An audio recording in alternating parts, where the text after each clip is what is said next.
Hello everyone, आप सभी को मेरा आदर भरा नमस्कार। आज हम डिस्कस करने वाले हैं बिजनेस स्टडीज का एक टॉपिक, और आज का हमारा टॉपिक है कैरेक्टरिस्टिक्स ऑफ कंपनी। आज हम बात करने वाले हैं कंपनी के बारे में। आज हम देखेंगे कंपनी में कैसे काम होता है, कौन काम करता है, कैसा रिस्क रहता है और भी बहुत कुछ। तो चलिए स्टार्ट करते हैं। जैसे कि लास्ट वीडियो में मैंने बात की थी कि हमारे पास बहुत सारी फॉर्म्स ऑफ बिजनेस ऑर्गेनाइजेशंस होती हैं, लाइक सोल प्रोप्राइटरशिप जिसमें एक पर्सन होता है, फिर पार्टनरशिप जिसमें हाँ, दो या दो से ज्यादा पर्सन होते हैं और मैक्सिमम कितने होते हैं 50। बट अब इनकी लिमिटेशन है कि अगर हमें बिजनेस को बहुत ज्यादा बढ़ाना है, बहुत ज्यादा पैसा चाहिए, तो वो इसके थ्रू पॉसिबल नहीं है। इसकी वजह से हमारे पास नेक्स्ट फॉर्म आती है, कौन सी? कंपनी। जैसे कि हमने बात की थी कि कंपनी क्या होती है, कंपनी एसोसिएशन ऑफ पर्सन होती है। यहाँ पे कुछ ग्रुप होते हैं पर्सन का, जो कि क्यों इकट्ठा हुए? ताकि वो बिजनेस कर सके। और कंपनी पे कौन सा एक्ट एप्लीकेबल होता है? Yes, companies act 2013। कंपनी को रजिस्टर कराना कंपल्सरी होता है, और फिर रजिस्टर कराने के बाद वो किस अकॉर्डिंग काम करता है? काम करता है कंपनीज एक्ट 2013 के अकॉर्डिंग। यहाँ पे मालिक कौन होता है? Share holders. और काम कौन करता है, मैनेज कौन करता है? Board of directors. ये हमने ऑलरेडी बात कर ली हो। और कंपनी क्या होती है? जो रजिस्टर है कहाँ पे? एक्ट में। और कौन सा एक्ट? Companies act 2013। तो वन बाय वन इसकी कैरेक्टरिस्टिक्स देखते हैं। First is artificial person. Company is an artificial person. जैसा कि मैंने आपको बताया कि कंपनी को रजिस्टर कराना जरूरी है, तो जैसे ही आप कंपनी को रजिस्टर करा लेते हो तो वो क्या बन जाता है? आर्टिफिशियल पर्सन बन जाता है। क्या बन जाता है? Artificial person. So company is a creation of law. Company law के द्वारा क्रिएट होता है, और जैसे ही उसको क्रिएट कर लेते हैं, जैसे ही उसका रजिस्ट्रेशन हो जाता है, उसका नाम लिख दिया जाता है रजिस्टर में, वो क्या बन जाता है? Artificial person. अब आर्टिफिशियल पर्सन का मतलब क्या है, और यहाँ पे पर्सन क्यों बोला गया कंपनी को? कंपनी के पास कुछ राइट्स हैं जिसकी वजह से उसको पर्सन बोला गया। Like company can own property. Company अपने नाम पे प्रॉपर्टी ले सकती है। इनका डेट्स, उधार ले सकती है। कॉन्ट्रैक्ट्स में एंटर हो सकती है। किसी के खिलाफ केस कर सकती है। कोई कंपनी के खिलाफ केस कर सकता है। इसीलिए कंपनी को हम क्या बोल रहे हैं कि कंपनी क्या है? पर्सन है। बट आगे फिर आर्टिफिशियल क्यों लगा रहे हैं?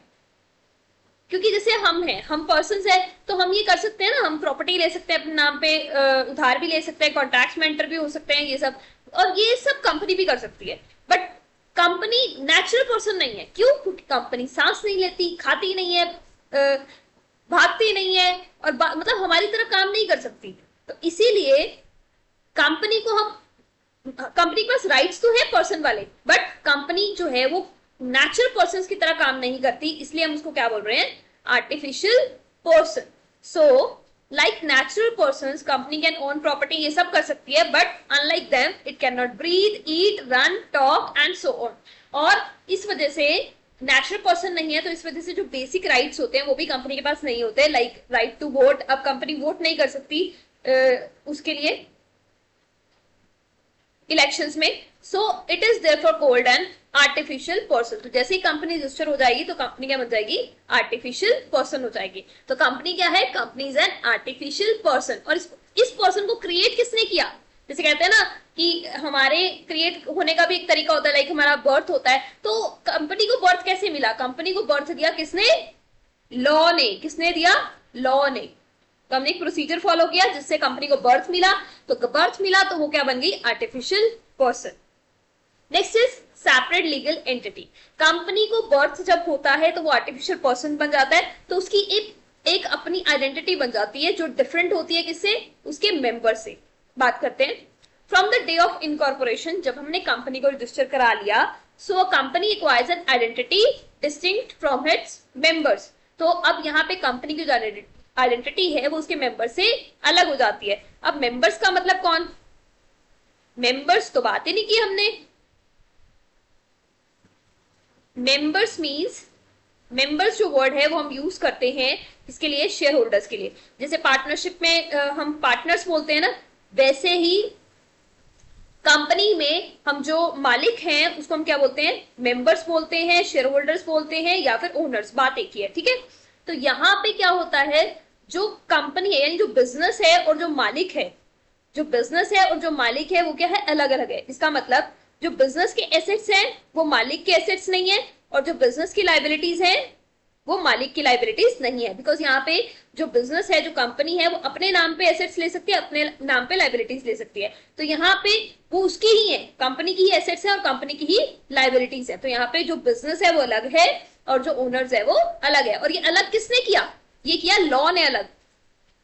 ये हम किसका नजरिया देख रहे हैं? ये क्यों कह रहे हैं हम अलग अलग हैं? ये हम किसका नजरिया देख रहे हैं? लॉ का नजरिया देख रहे हैं। बट अगर हम बात करें लॉ का नजरिया सोल प्रोप्राइटर और पार्टनरशिप के केस में, तो वहां पे बिजनेस और मालिक एक ही होता है। मतलब जो बिजनेस होता है सोल प्रोप्राइटर का, उसकी जो एसेट्स होती हैं वो उसी की ओनर की एसेट होती हैं, और जो उसकी लाइबिलिटीज होती हैं वो भी ओनर की लाइबिलिटीज होती हैं। और ऐसे ही पार्टनरशिप में होता है। बट यहाँ पे अलग है चीज, यहाँ पे बिजनेस अलग है और मालिक अलग है। ठीक है, यानी शेयर होल्डर्स और बिजनेस अलग अलग है। So its assets and liabilities are separate from those of its owners. इसकी एसेट्स और लाइबिलिटीज अलग होती है, बिकॉज ये अपने नाम पे जो एसेट्स और लाइबिलिटीज है वो ले सकता है, और इसकी आर्टिफिशियल आइडेंटिटी है।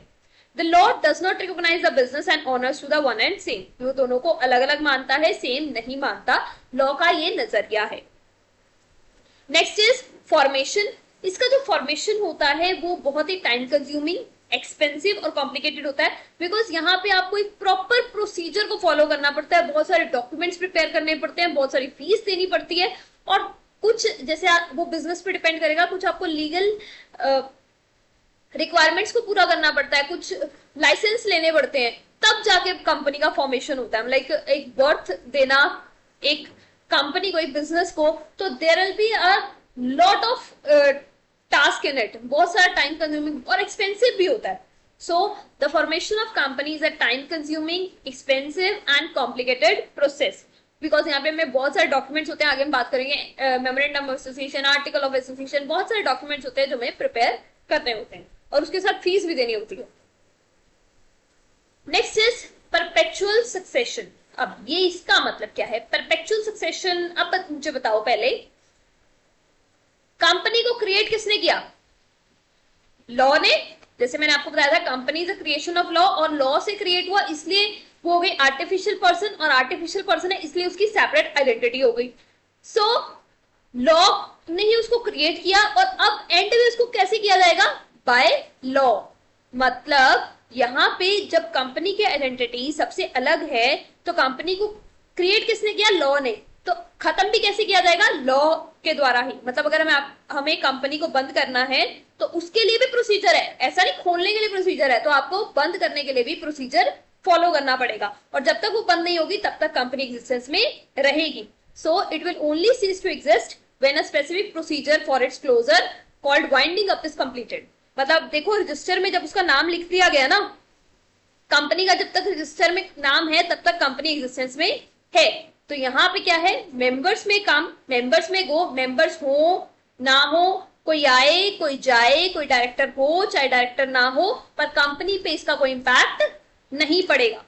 मतलब अगर सारे मेंबर्स भी नहीं रहते या सारे मेंबर्स चेंज हो जाते हैं तो कंपनी की एग्जिस्टेंस पे इसका कोई इंपैक्ट नहीं है, बिकॉज कंपनी किसकी क्रिएशन है? कंपनी लॉ की क्रिएशन है, और इसकी एक सेपरेट आइडेंटिटी है। Hope that's clear. Next is control. जैसे कि हमने बात की थी, यहाँ पे कुछ एक्सपर्ट्स होते हैं जो बिजनेस को कंट्रोल करते हैं, और एक्सपर्ट्स कौन होते हैं? Board of directors. और इनको अपॉइंट कौन करता है? मालिक। मालिक कौन? Share holders. So the management and control of the affairs of the company is undertaken by, यहाँ पे मैनेजमेंट और कंट्रोल किसके हाथ में होता है? बोर्ड ऑफ डायरेक्टर्स के हाथ में होता है। विच अपॉइंट, फिर आगे वो जो ऑफिशियल्स होते हैं, जो एम्प्लॉइज होते हैं, उनको अपॉइंट करते हैं। मतलब मेन पावर किसके हाथ में होती है? बोर्ड ऑफ डायरेक्टर्स के हाथ में होती है। और शेयर होल्डर्स के पास यहाँ पे राइट नहीं होता डे टू डे रनिंग में काम करने का, बिकॉज शेयर होल्डर के पास हम मानते हैं कि वो एक्सपर्टीज नहीं है और वो बहुत ज्यादा स्कैटर्ड है। Next is liability. यहाँ पे मेंबर्स है, मेंबर्स कौन? Share holders. जो शेयर होल्डर्स की लाइबिलिटी होती है वो क्या होती है? लिमिटेड होती है। कैसी होती है? लिमिटेड। अब लिमिटेड का मतलब क्या? लिमिटेड यहाँ पे है शेयर होल्डर्स की liability to the extend of shares purchase by them. Like for example, अगर मैंने किसी कंपनी के शेयर परचेज किए हैं, लाइक फॉर एग्जांपल मैंने 10,000 शेयर परचेज किए हैं और एक शेयर 100 रुपए का है, तो अब यहाँ पे मेरी लाइबिलिटी कितनी है? मेरी लाइबिलिटी है 10 लाख। मुझे कंपनी को कितने देने हैं? 10 लाख। तो 10 लाख के बाद मुझे कंपनी को कुछ भी नहीं देना। अब लाइक फॉर एग्जांपल कि कंपनी बिल्कुल कंपनी का पूरा दिवालिया निकल गया है और बहुत ज्यादा उसके कर्जे हैं, बट अब मुझे 10 लाख के अलावा कुछ भी नहीं देना। तो यहाँ पे एक बाउंड्री है कि आपने जितने के शेयर परचेज किए हैं उतना ही आपको पे करना है। अब लाइक फॉर एग्जाम्पल मैंने 10,000 के शेयर परचेज किए हैं, 10,000 शेयर परचेज किए हैं 100 का एक, तो 10 लाख मुझे देना था, बट मैंने अभी 8 लाख दिया है, तो मेरी लाइबिलिटी कितनी है, मेरे को मेरी देनदारी कितनी है, 2 लाख। मतलब मुझे 2 लाख देना है, उसके ऊपर मतलब 10 लाख के ऊपर मुझे 1 रुपया भी कंपनी को नहीं देना। तो यहाँ पे जो शेयर होल्डर है, जो मालिक है, वो फ्री है कि उसने जितने के शेयर्स लिए हैं बस उसको उतने पैसे देने हैं, उतने उसके डूब सकते हैं। उसके ऊपर अगर कंपनी की लाइबिलिटीज बहुत बढ़ जाए, बहुत ही घाटे में जा रही हो, तो उसका कुछ उसमें नहीं बिगड़ेगा। So the liability of members is limited to the extent of capital contributed by them in the company. जितने उन्होंने शेयर्स लिए हैं बस उसकी उतनी लाइबिलिटी है। And the liability of the company is to be settled from the assets of the company. अब question ये है, लाइबिलिटीज कहाँ से कंपनी पे करेगी, वो अपनी एसेट से पे करेगी।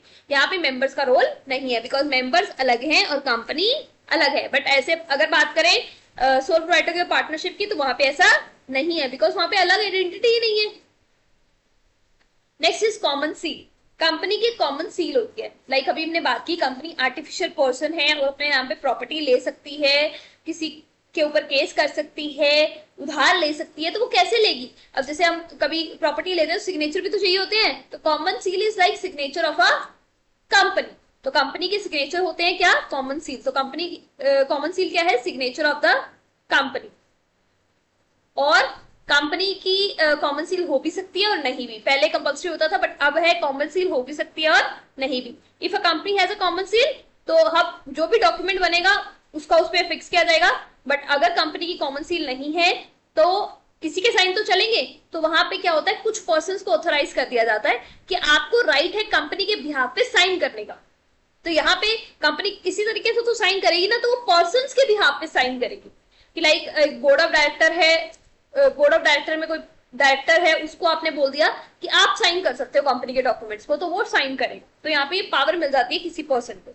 तो कॉमन सील का मतलब क्या है? सिग्नेचर। और कंपनी की कॉमन सील हो भी सकती है और नहीं भी। Next is risk bearing. तो यहाँ पे कंपनी में रिस्क किसका होता है? देखो, रिस्क बिजनेस की बात करें तो बिजनेस में रिस्क तो है, प्रॉफिट भी हो सकता है और लॉस भी हो सकता है, और जो लॉस के होने के चांसेस है उसी को हम बोलते हैं रिस्क। सो अब ये जो रिस्क है लॉस का, वो किसका होता है? उसका मालिक का। मालिक कौन? Share holder. So the risk of losses in a company is borne by all the share holders. तो यहाँ पे शेयर होल्डर्स होते हैं बहुत ज्यादा, तो यहाँ पे जो रिस्क है वो क्या हो जाता है? डिवाइड हो जाता है। अब लाइक सोल प्रोप्राइटर की बात करें और पार्टनरशिप की बात करें, तो सोल प्रोप्राइटर में कितने पर्सन है? 1 पर्सन है। पार्टनरशिप में कितने? मैक्सिमम 50 है। बट यहाँ पे बहुत सारे पर्सन है जो रिस्क को बेयर कर रहे हैं। बहुत सारे पर्सन ने थोड़ा थोड़ा पैसा लगा रखा है। So the risk of loss the spread over large number of shareholders। यहाँ पर रिस्क जो है वो डिवाइड हो जाता है। Hope that's clear. एक बार डिस्कस कर लेते हैं। कंपनी की क्या होती है? सेपरेट लीगल आइडेंटिटी होती है। आइडेंटिटी किससे सेपरेट? अब उसके मेंबर से, यानी शेयर होल्डर से। Next is artificial person. जैसे ही हम कंपनी को रजिस्टर करा लेते हैं तो कंपनी बन जाता है आर्टिफिशियल पर्सन, जिसके बाद वो कुछ चीजें कर सकता है हम नेचुरल पर्सन की तरह, लाइक प्रॉपर्टी ले सकता है, उधार ले सकता है, ठीक है। बट नेचुरल पर्सन यहाँ पे नहीं है, ये ध्यान रखना है। क्यों? क्योंकि वो हमारी तरह खा नहीं सकता, पी नहीं सकता, दौड़ नहीं सकता। Next is formation. फॉर्मेशन इसका पर्टिकुलर प्रोसीजर को फॉलो करना पड़ता है और थोड़ा टिपिकल होता है। Perpetual succession. अब यहाँ पे मेंबर्स में को मेंबर्स में काम, but the company continues to exist, because company को किसने बनाया? लॉ ने। और जब तक लॉ फुली हम उस कंपनी का नेम कट नहीं कराएंगे तब तक कंपनी को कुछ भी नहीं होगा। कंट्रोल कौन करता है कंपनी को? Board of directors. लाइबिलिटी कैसी होती है? लिमिटेड होती है। जितने के शेयर्स ले लिए बस वो उतना पैसा देना है। अगर उनका कुछ पैसा रहता है, लाइक 100 रुपए के शेयर्स लिए, उन्होंने 80 रुपए दिया अभी, तो 20 रुपए उनको देने पड़ेंगे, पर उसके अलावा उनको कुछ भी नहीं देना। कॉमन सील क्या होती है? सिग्नेचर होती है। और रिस्क जो है वो यहाँ पे बहुत सारे शेयर होल्डर्स का होता है। Hope that's clear. Thank you so much for watching. God bless you all.